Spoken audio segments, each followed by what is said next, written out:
Magandang araw po and mega love shoutout po ulit sa lahat ng ating mga manonood sa ang sulok man kayo ng mundo. Ito na naman po si Kapitana ni Heights ang magbibigay na naman po ng reaction dito sa mga content na pinapanood natin. Ayan, so sana po ay nasa mabuti kayong kalagayan.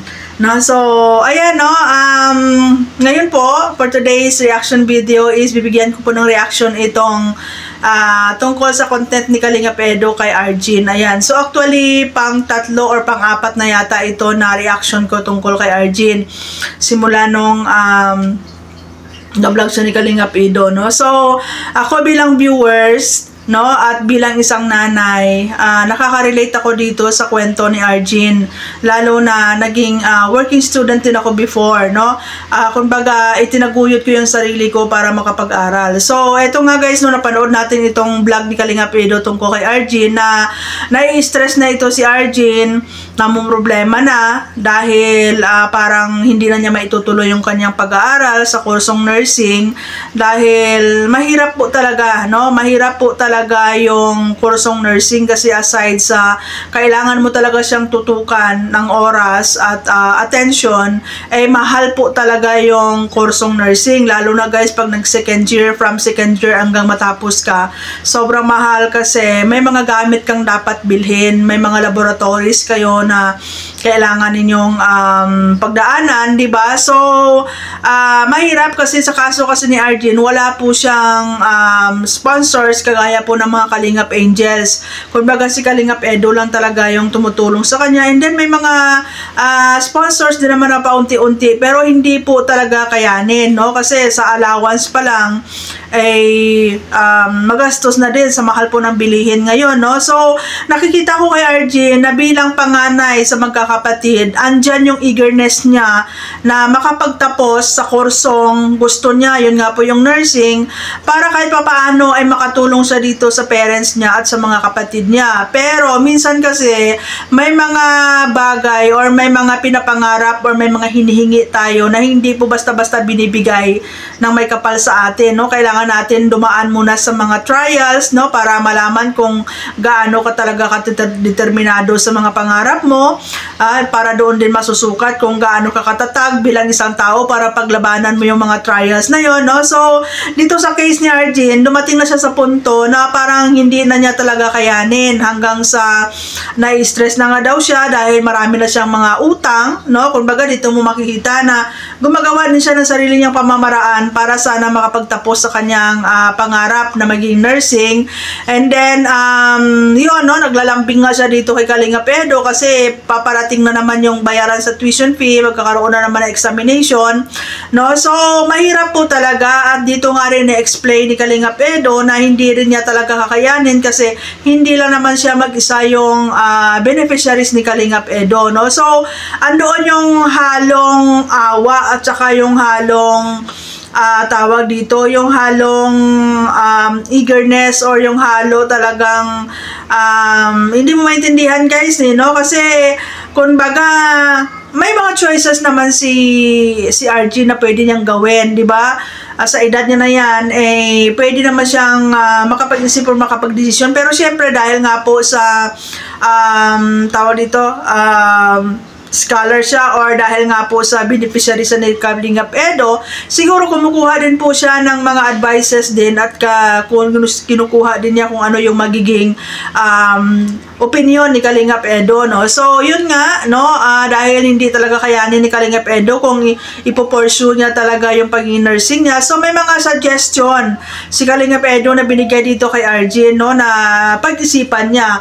Ako bilang isang nanay at may anak din po sa kolehiyo, mahirap po talaga na walang suportang financial galing talaga sa pamilya, kasi alam naman natin guys kung ano yung family background ni Arjin at kung ano din yung kinabubuhay nila, no? So mahirap po talaga. So ako bilang isang nanay at bilang naranasan ko din po ang maging working student, kung ako kay Arjin, for the meantime pwede siyang kasi binigyan naman siya ni Kalingap Edo ng choices, no, na andyan pa din naman si Kalingap Edo na pwede sumuporta sa kanya.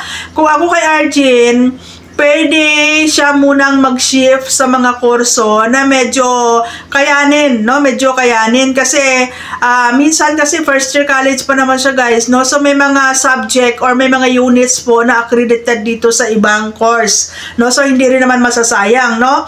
Pwede siyang kumuha muna ng ibang course or pwede niyang ipo-pursue yung pagiging nursing niya, pero hindi niya ipo-full time, hindi niya ilo-low full load yung mga units. Pwede like for example, no, ngayong ito matatapos na, patapos na rin kasi, guys, yung yung second semester for the first year, for the year po ngayong taon na to, no? Ibig sabihin mag-e-enroll siya for the next year. So pwede din niyang i-pursue yung nursing, pero like for example, kung meron pong mga 27 units sa first semester ng second year, pwede kukuha muna siya ng 10 units or any units na kakayanin po niya. Tapos kahit abutin pa siya ng 6 na taon dyan sa kolehiyo para matapos yung nursing niya, kung talagang determinado siya at kung talagang gugustuhin niya, pwede siyang mag-apply ng trabaho, pwede naman siyang apply kahit anong trabaho, guys, kahit pa nga kasambahay, no? Kung papayagan ka ng amo mo na pwede ka makapag-aral ng 5 oras, 3 oras sa gabi or sa hapon, depende po yan. Or pwede siya maghanap ng trabaho, any trabaho na kayanin niya, tapos at the same time makapag-aral siya ng kahit 7 units to 10 units lang per semester, di ba? Or yun nga, yung isang choices na pwede siya mag-shift muna sa ibang course, tapos malay natin accredited din naman yung ibang subject, or mag-stop muna siya, no? Mag-stop muna siya and then mag-aral, mag-ipon, and then itutuloy niya yung kanyang pag-aaral. Pero siguro maganda yung suggestion ni Kalingap Edo na mag-shift kasi kahit papaano meron pa po siya makukuhang tulong at assistance kasi nakita ko dun sa vlog. Meron naman nagbibigay ng paunti-unti. So doon pa lang sa tuition, 'di ba?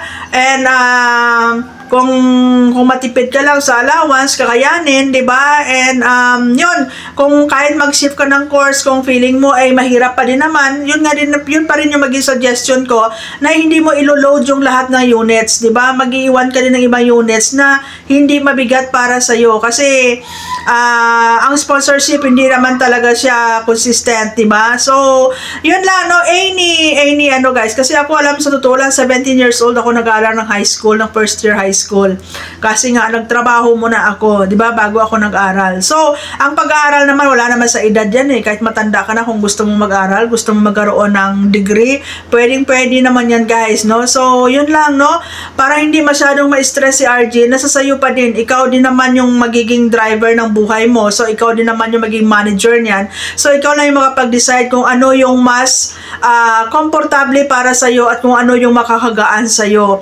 Kasi useless lang din naman na ipilit mo na hindi mo kayanin tapos ma-stress ka in terms of emotional, physical, financial.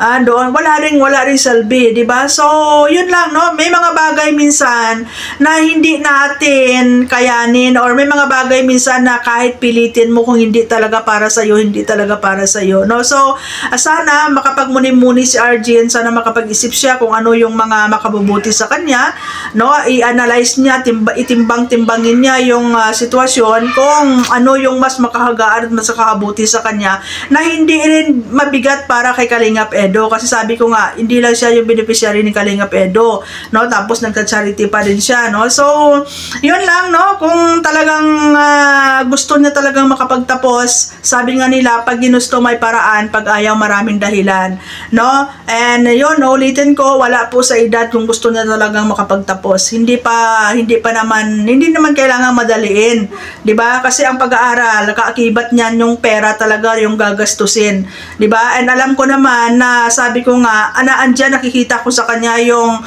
eagerness niya na makapagtapos at makatulong sa pamilya niya, 'di ba? So, yun, no? Naranasan din naman natin maging bata and alam din natin yung buhay mahirap na andyan yung may pangarap ka, gusto mo pero hindi kayanin ng pamilya mo, hindi kayanin ng magulang mo.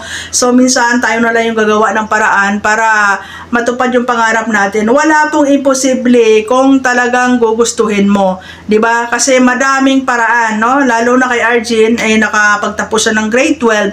Alam niyo naman, pagtapos ka na sa grade 12, ibig sabihin parang meron ka ng certificate of completion, no? Sa 2 taong kurso. So pwede niya magamit yun for the meantime para makapaghanap ng trabaho, para makapag-ipon at mapursige niya talaga yung kurso na gusto niya kung mag-nursing talaga siya, 'di ba? Kasi wala naman pong masamang mangarap kung